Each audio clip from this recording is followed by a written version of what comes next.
Operation Wonder Weapon, Book 1, Chapter 9.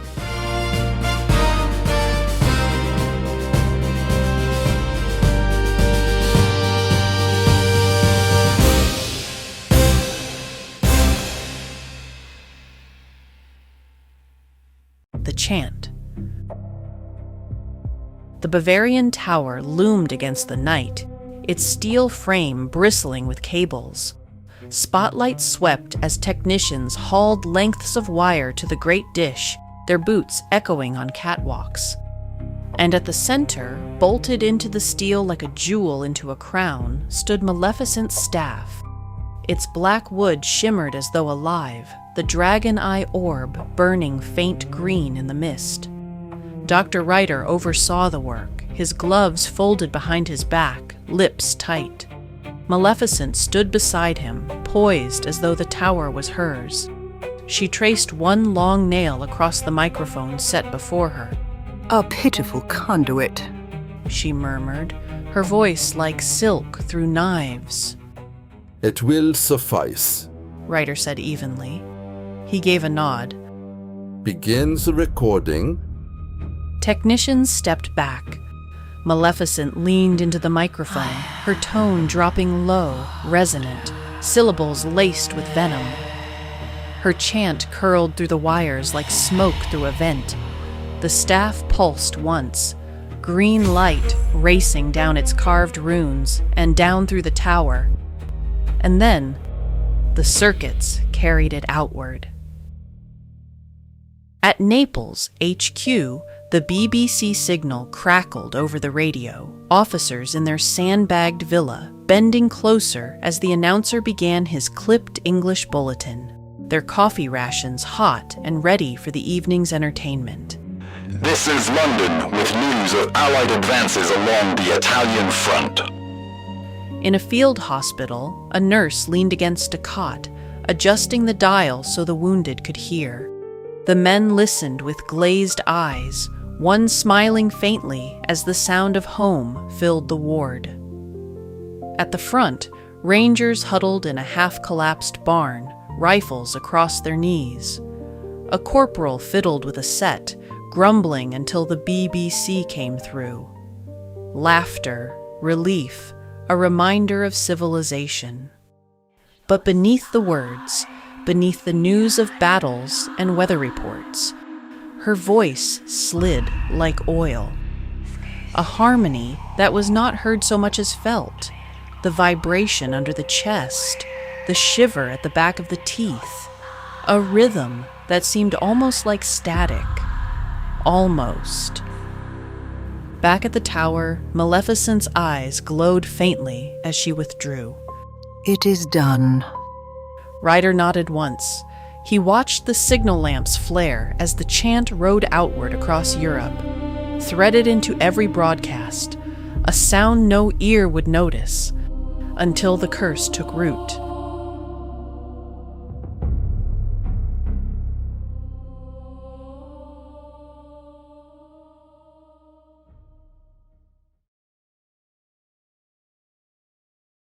The curse begins. The struggle inside the Italian chapel continued.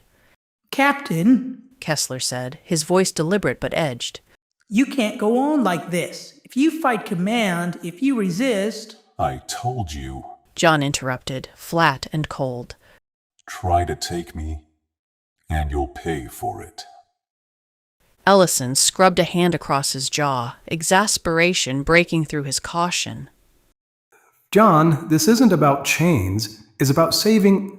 He stopped. His head cocked, military instincts acute. A change in camp rhythm. From outside, a noise was building. Not the steady thunder of artillery, not the buzz of aircraft. Something closer, organic. A low murmur of voices. The guards shifted uneasily. Then the murmur cracked upward into a scream. Not one, but a dozen. Then 20. Human, but not. The sound shredded the night like glass. The lamp shook on its hook as the chapel door banged open. Weiss, white as chalk, blurted, "We're under attack!" Ellison was already moving, rifle slung as he charged outside with Kessler and the two escorts. John loomed silently behind them, his boots thudding in measured steps. The night was a blur of confusion. Shouts, gunfire, men running, lanterns throwing ragged cones of light. From the far side of the camp, something stumbled forward into view. It wasn't a man. Its body was warped, proportions stretched, clothing hanging in strips. Its face twitched, mouth working like it was trying to form words, but only choking out wet, guttural sounds. It staggered toward them, arms flailing. "What the?" One of the escorts cried, and both fired. The thing convulsed, collapsed, twitching in the mud. Then the woods vomited up more. Shapes stumbling, flailing, lurching under lantern light. Some ran on all fours. Others convulsed in jerks, their uniforms shredded by the distortion of bone beneath. Limbs were too long, spines arched, huge teeth. Voices gurgled and shrieked in a chorus of nonsense. The escorts fired wildly, each shot punctuated by panicked oaths. John raised a hand. Stop. They spun on him, incredulous. "Are you insane?" Ellison barked. "What do you mean, stop?" John's visor glowed faintly as he stepped closer to the light, watching the figures writhe in the distance.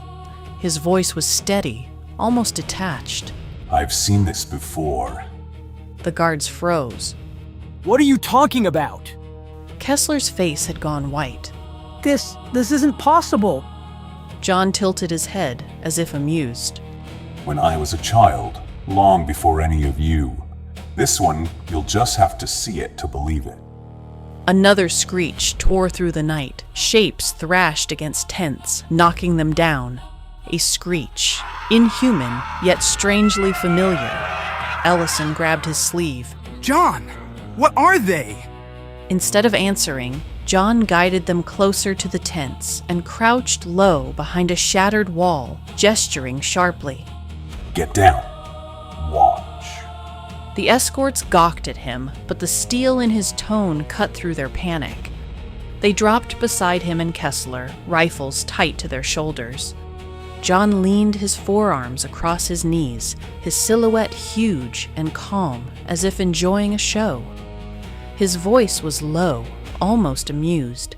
Now you'll see what happens when fairy tales grow teeth. Out in the dark, another shriek split the air. Deeper this time, guttural. A shape galloped between the lantern beams. Not a horse, not quite.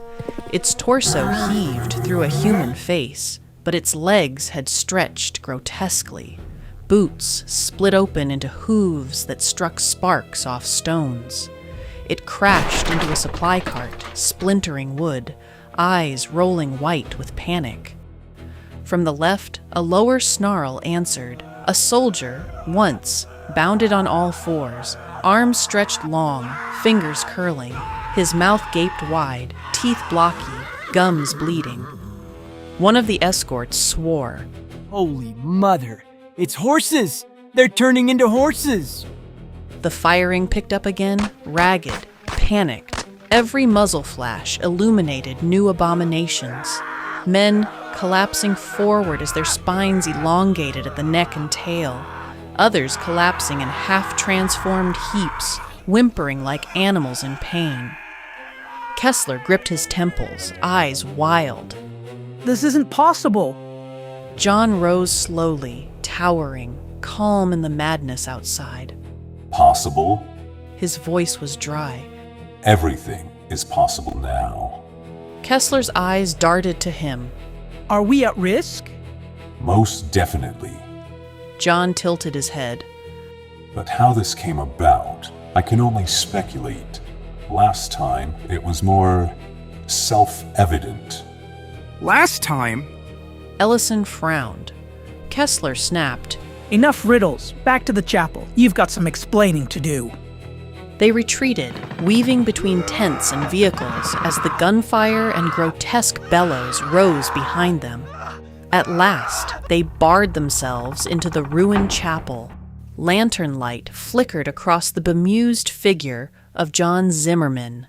Armor and leather, gleaming like some medieval knight, crossed with a biker. His metallic voice echoed off the walls. When I was a boy, wooden, that is, I was invited to a recreational resort. John began, almost conversationally. I was too naive then to see the warning signs. Hundreds of unattended minors risked away by adults of dubious reputation. Promises too good to be true. Human traffickers. Kessler guessed, voice sharp. Somewhat. His head cocked in amusement. They lavished us with indulgences of every kind. Sweets, wine, carnival rides. The place was wrecked by nightfall, but it grew quieter as the hours dragged on. Too quiet. Children disappeared, till it was just me and a few others. His gaze seemed to stare past them, seeing it again. We had overindulged, and then I watched them change. My friends turned into asses before my eyes.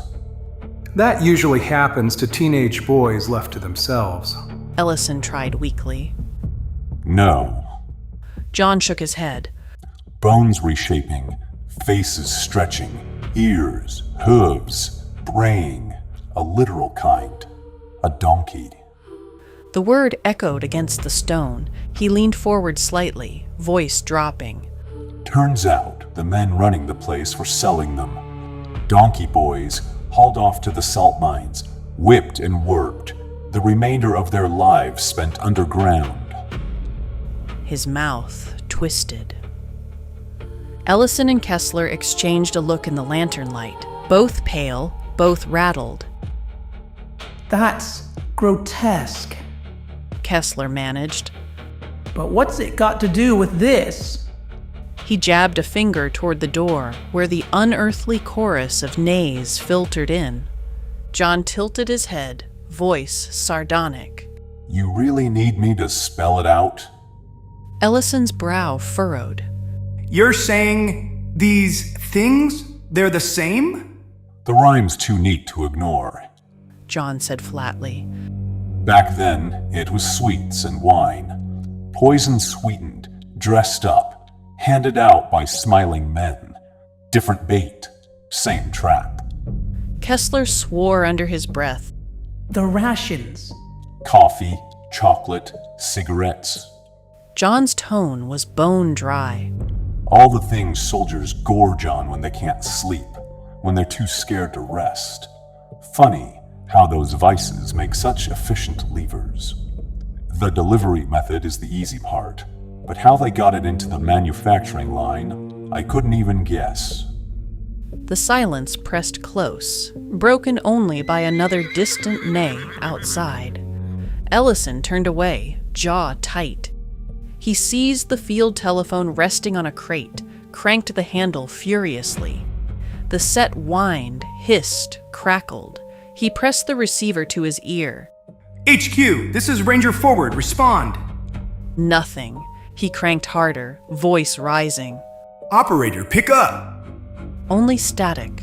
No switchboard, no voice, no one there. Weiss, standing in the doorway, glanced back nervously. He muttered. Line's dead? Ellison's knuckles whitened around the receiver. No, someone should be there. He yanked the crank again. Still nothing. John leaned back against the altar, folding his arms with grim amusement. Of course no one's there. You think they were spared?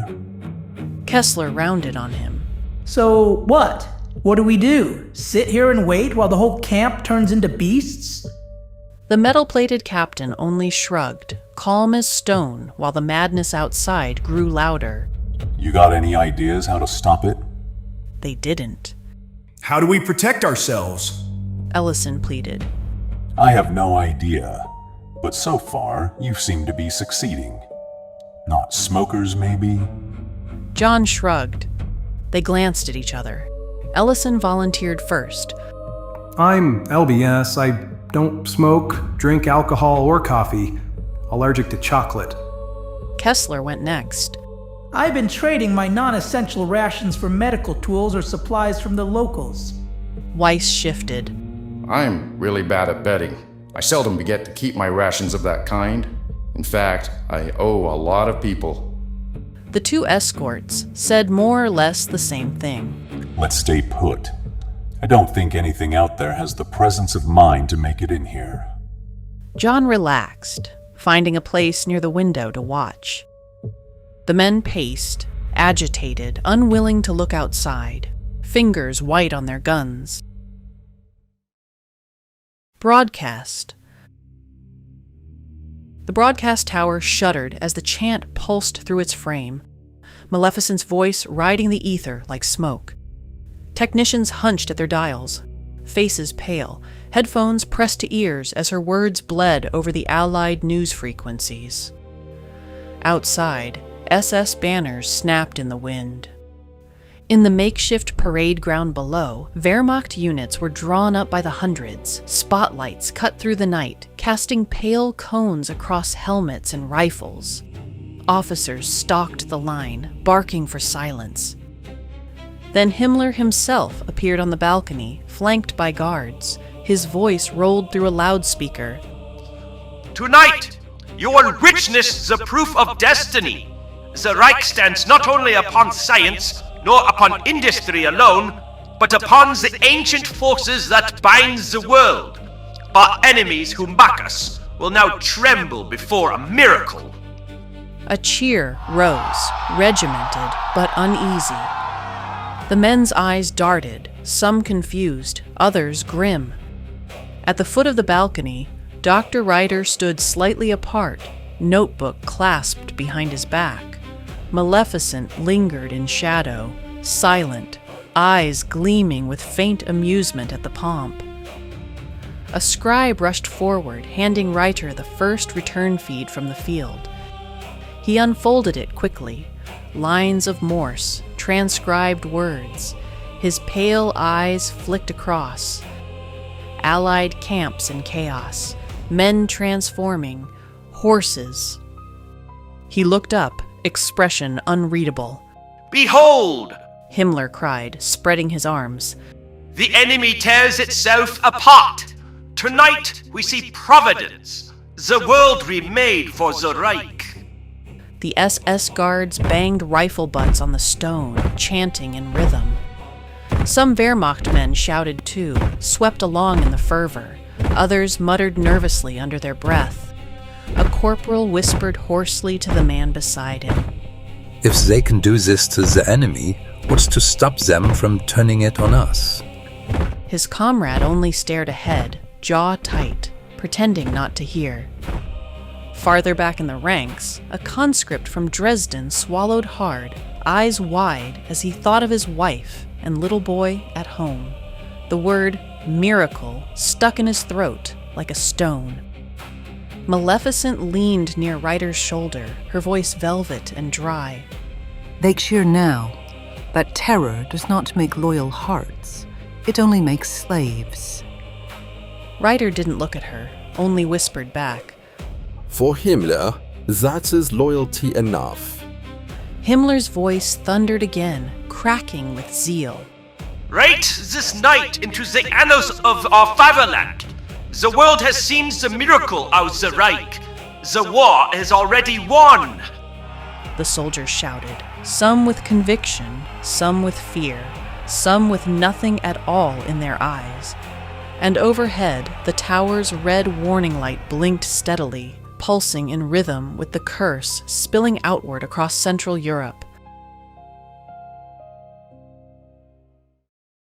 Transformation. The engineers' camp lay drowsy under blackout tarps, lanterns shaded low.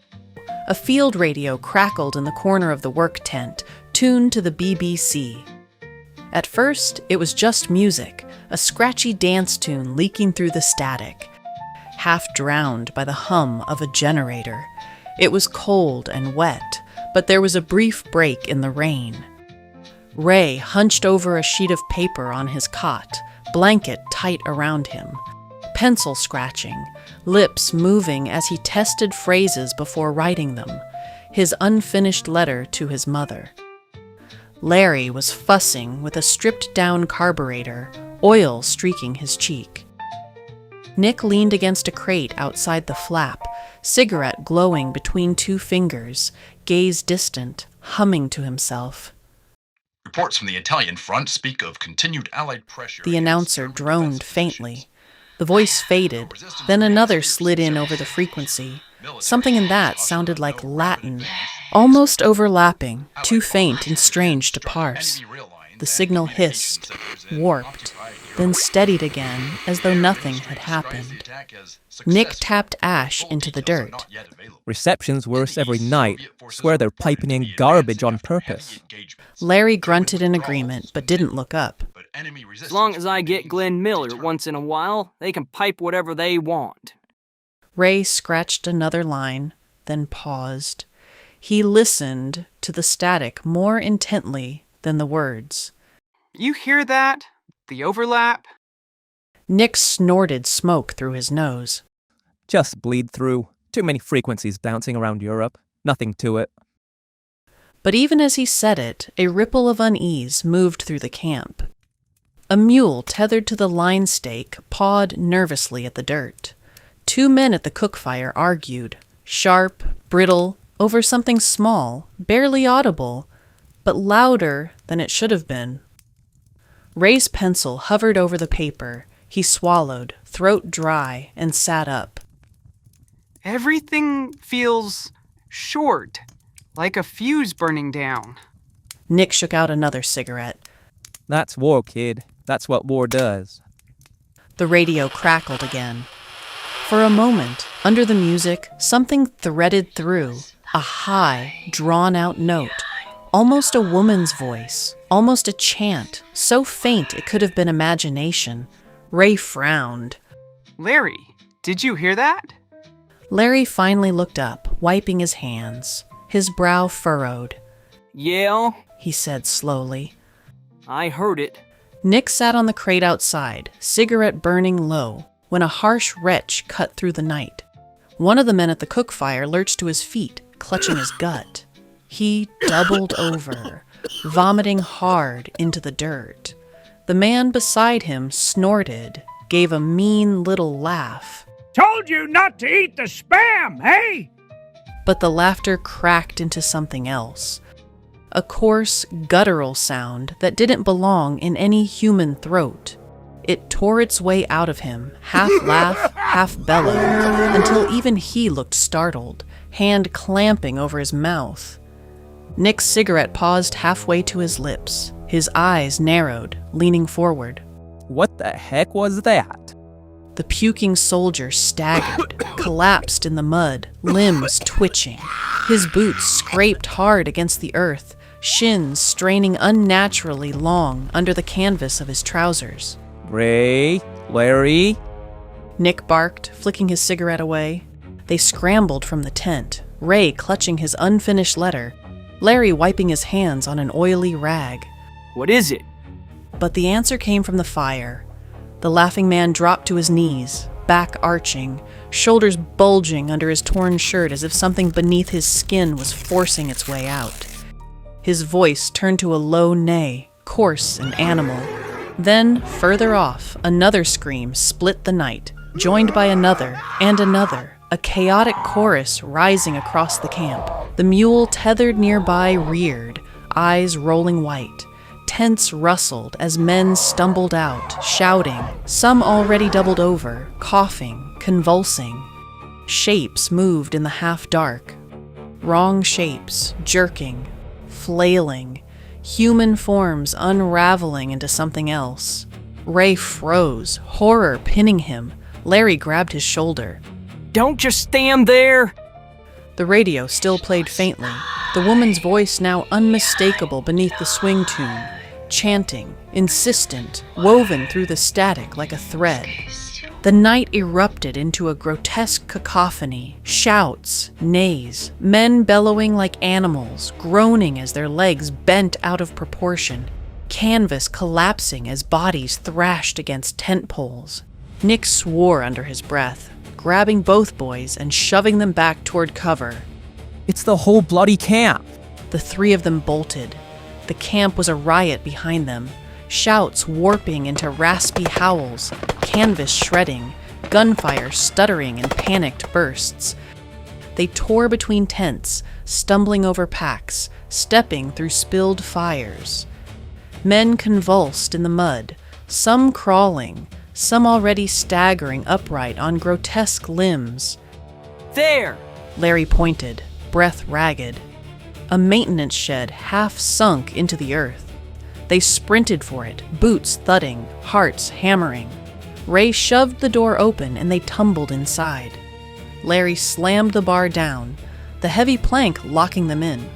Darkness swallowed them, save for the slice of moonlight seeping through a warped window. They slumped against the walls, gasping. Outside, the din raged on. Brays, guttural snarls, metal clattering as tools were overturned. Holy mother of... What is that? Nick leaned against the door, panting, cigarette box still half crushed in his hand. We're alive. Just stay quiet.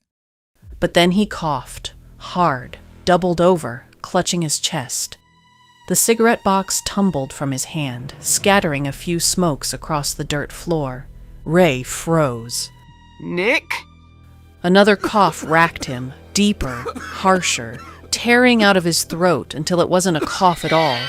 His body jerked, fists slamming into the boards. His eyes went wide, confused, terrified. Then the sound came.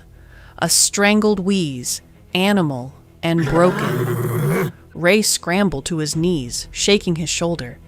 Nick, don't! Larry dragged Ray back, eyes wide with horror. It's starting! Nick convulsed, his spine arched unnaturally, back muscles expanding beneath his shirt. His breath came ragged, wet, each exhale punctuated by a rasping, bassy growls. Fingers curled against the dirt, shortening and hardening. He twisted, face contorting, eyes wet with terror. Then his voice broke into a full guttural bellow. A neigh. Ray clapped a hand to his mouth, muffling a sob. Larry backed toward the far wall, eyes darting, calculating. Outside, something slammed against the shed, rattling the boards. The noises were multiplying, and inside, their friend was becoming one of them. Ray froze, heart hammering. Larry shook his head, muttering, "We're trapped! We're trapped!" Then he gasped and clutched his hands. The pliers he had never let go of clattered to the floor as his fingers stiffened, nails darkening, palms curling into blunt stumps. Larry! Ray lunged, catching him as he buckled to his knees. But then Ray himself groaned, clutching at the base of his spine. Heat bloomed under his uniform, and he staggered as something tore against the fabric.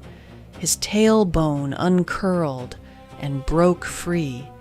His ears burned, stretching, pulling back against his skull, stiff and long. Not me! Ray gasped, choking on the words. Not me too! Nick slammed a hoof against the floor, the blow shaking the boards. His muscles bulged, ripping his uniform, his limbs stretching longer. The shed shook as something outside slammed into the wall. Boards splintered. Shadows of other warped shapes flickered across the cracks. The three of them huddled in the horror, their humanity shredding to tatters.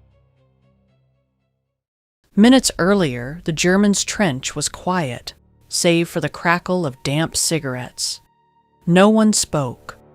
Across the field, the Allied line burned with its usual pinpricks of campfire.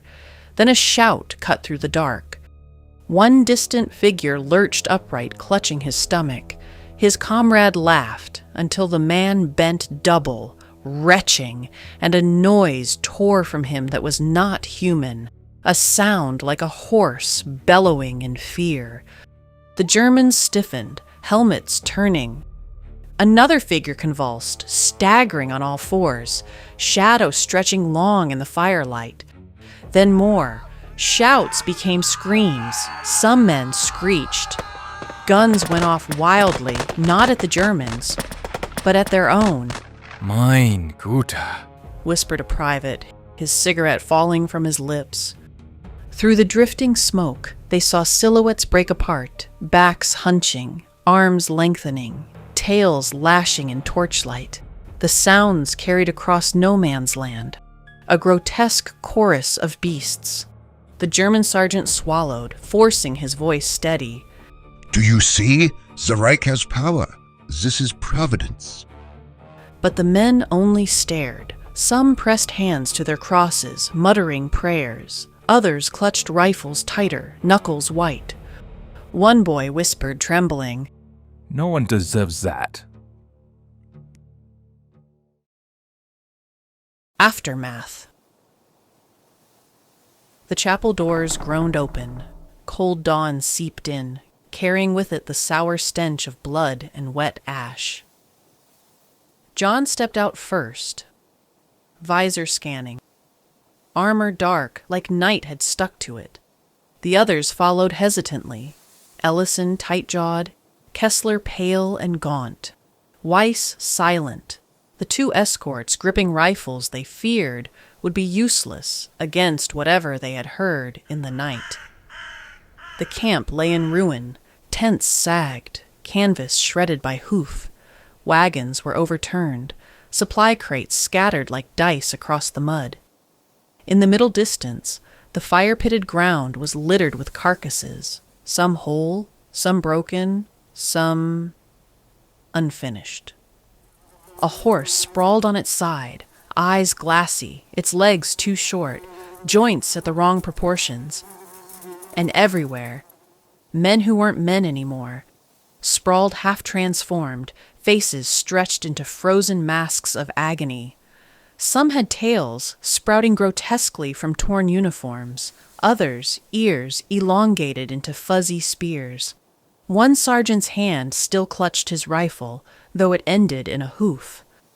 Weiss swore softly under his breath. One of the escorts gagged and turned aside. Farther out, movement. A nervous horse whickered, stamping, mane tangled in barbed wire. Two service dogs slunk low through the wreckage, hackles high, eyes wide with confusion. When they spotted the survivors, they bolted into the brush, tails tucked like strays. They ran, Kessler murmured, voice trembling. Most of them ran. Heaven help us, they're out there. Ellison's gaze swept the ruin, his throat working as he fought to find words. Finally, raw and broken, he said, "These were our men." John's visor turned slightly toward him. His voice came calm, steady, iron hard. Were. The words landed like a blow. Before Ellison could snap back, Weiss hissed a warning. Across the ridge, gray figures were moving. Germans cautiously descending, rifles lifted, but strides hesitant.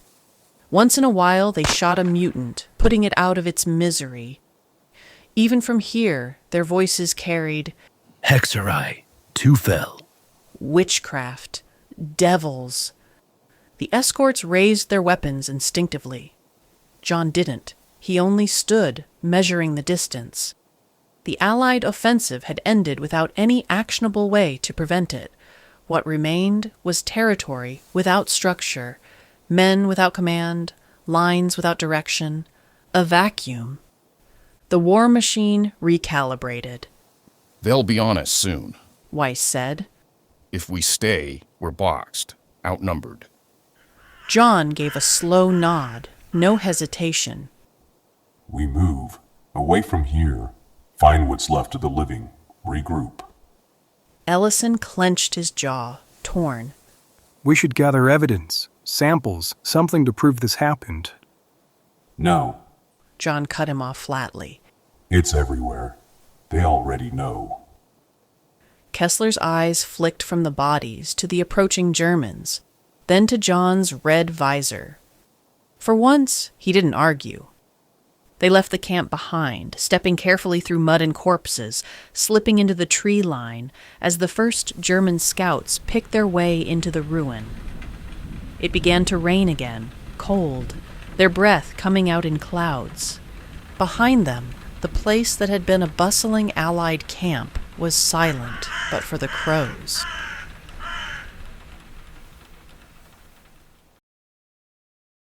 Curse estimates.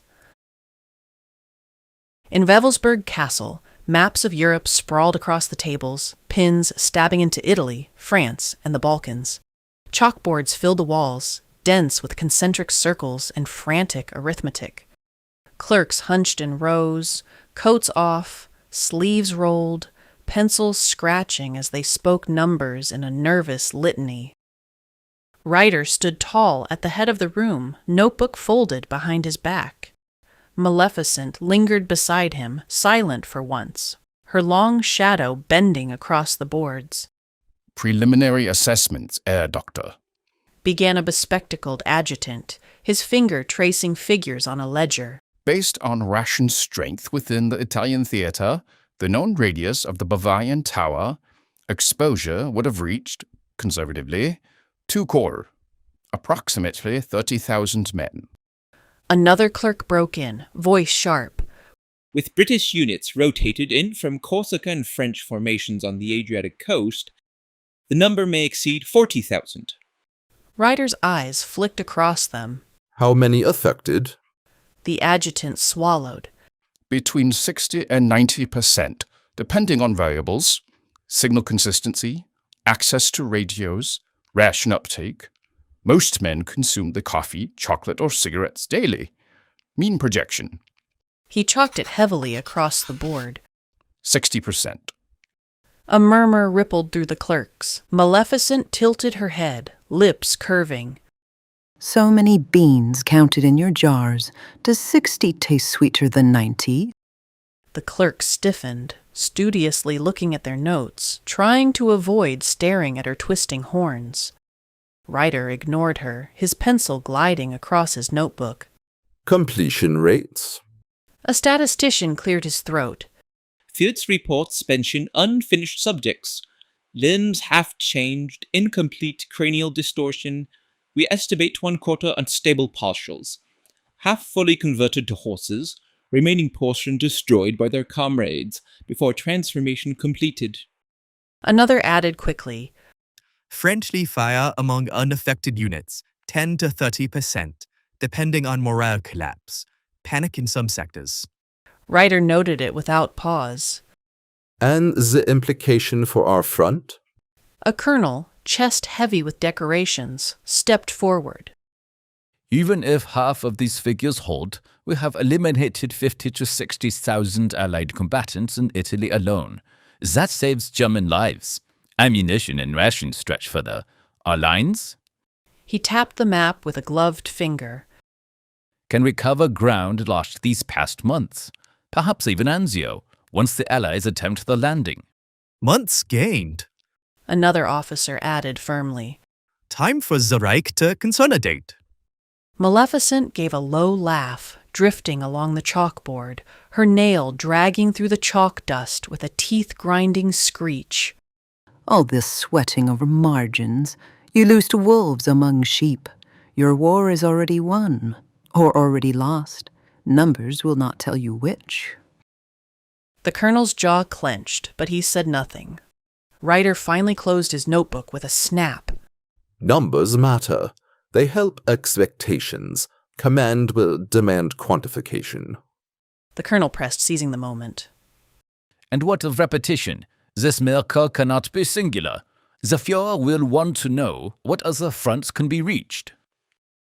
The clerk straightened, voices tumbling over one another. Britain is obvious. Their rations are industrial, centralized. Coffee, chocolate, cigarettes, uniform across every mess. Contamination at source has already been achieved in Halifax and Liverpool. The Sylvias are more complicated. Domestic vodka, impossible to tamper with. State factories, commissar oversight. But Lend-Lease. Another clerk interrupted eagerly. American spam, chocolate, cigarettes, flour, all shipped from the same corrupted factories. Once it reaches Murmansk or Persia, it is already poisoned. Distribution uneven, but effect inevitable. Ryder nodded once. Paranoid, yes, but porous where they trust their Western allies. Expect patchy coverage, 40 to 50% at best. Maleficent's chuckle purred through the room. Vodka-drunk peasants hardly need enchantment to crawl like beasts. The colonel ignored her, stabbing at the map again. So, Britain is vulnerable. The Soviets partially so. We need towers near to the channel, near to the Eastern Front. Repeat this miracle and the Reich cannot be opposed. The clerks bowed their heads over the ledgers again, scribbling frantically. War Lord. The rain over Italy had turned the road to soup, tires hissing through mud.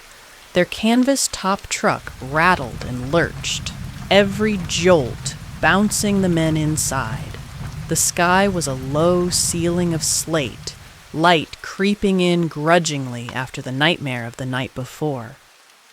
John sat forward in the cab, his bulk filling the space, helmet on, armor streaked with mud. Ellison rode beside him, jaw tight.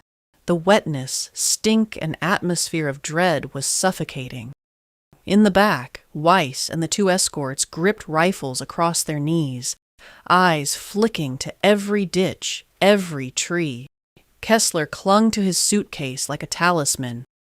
Truck ahead, Ellison muttered. Headlights glowed pale through the drizzle, bobbing along the broken road. Both vehicles slowed, engines grumbling, until they faced each other across a few yards of churned mud. John pushed open the cab door. His boot struck the mud with a dull thud. He straightened, towering, gaze leveled. Rain slicked across his armor. He moved forward slowly, measuring, red glow faint behind the slit of his helm. Across the churned road, the other vehicle idled, canvas sagging, headlights pale in the drizzle. The flap on the other truck stirred. Ray burst out first, stumbling into the rain. His ragged uniform clung to him, furry ears drooping from the sides of his head, through his wetted hair, hairy tail sagging from the rain.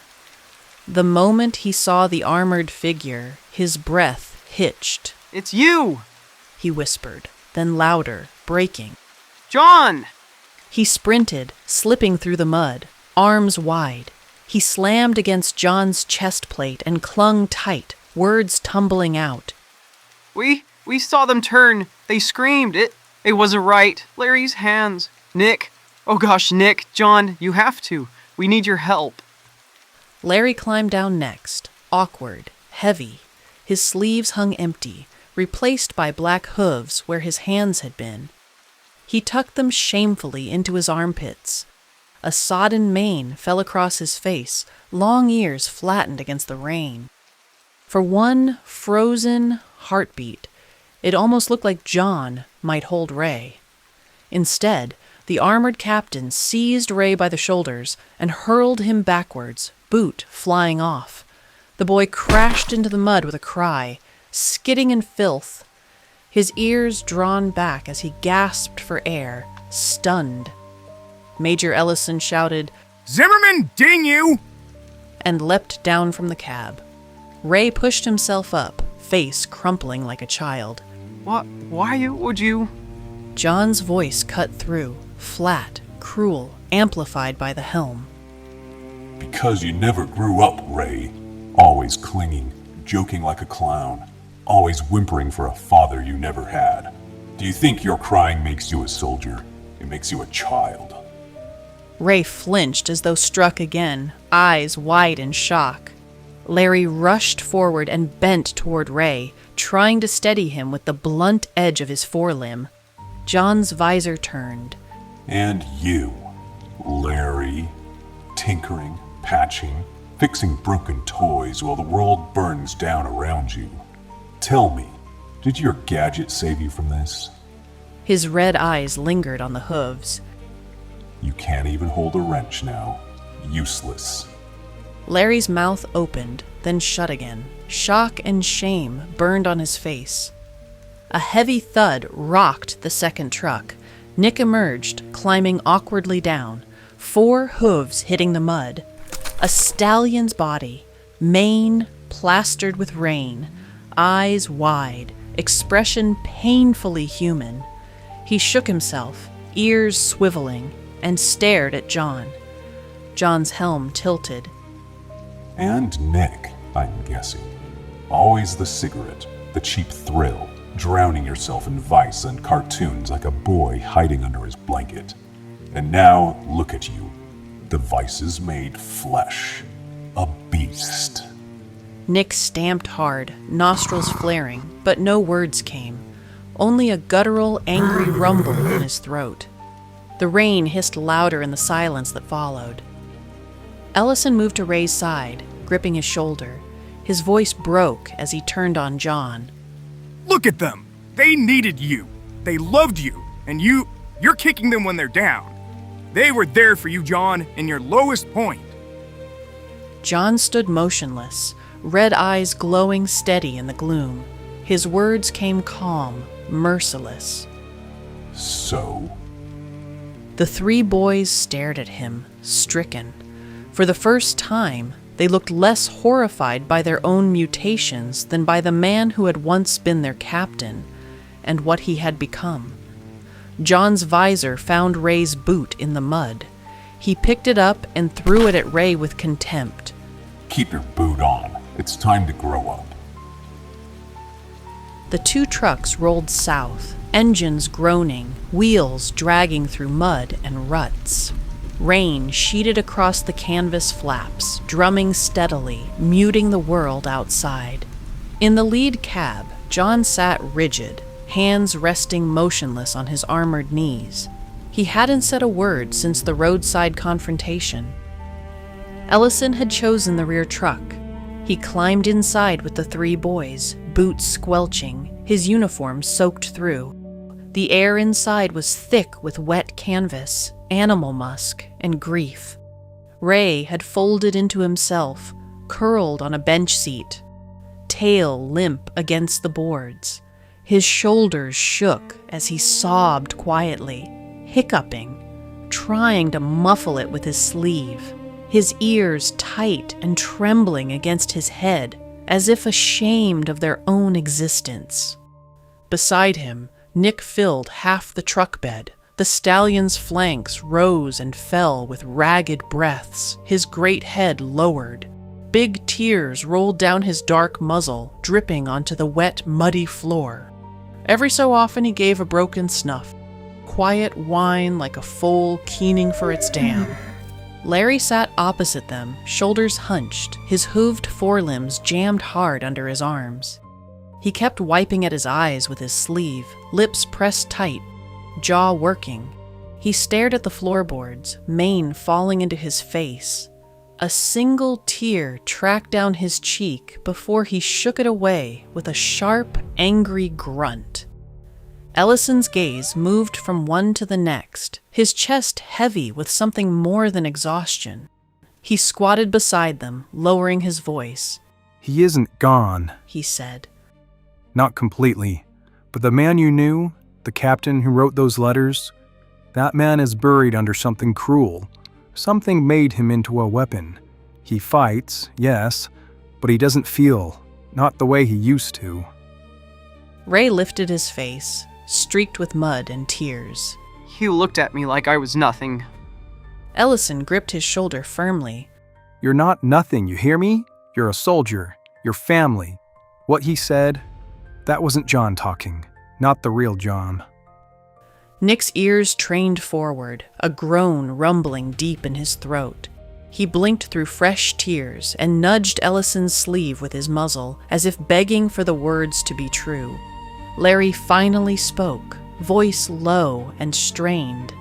If the real John is still in there, he sure as heck doesn't want to see us. The truck jolted over a rut. Outside, rain and engines filled the silence. Inside, the three boys leaned into one another, Ray's sobs muffled against Larry's shoulder, Nick's heavy head resting across their knees like a dog desperate for comfort. They were half men, half beasts, broken in body and spirit, and still so terribly young. Ellison sat with them, jaw clenched, one hand steady on Ray's back, the other scratching gently along Nick's soaked mane. He kept his eyes down, away from the front truck, where a cruel machine stared ahead.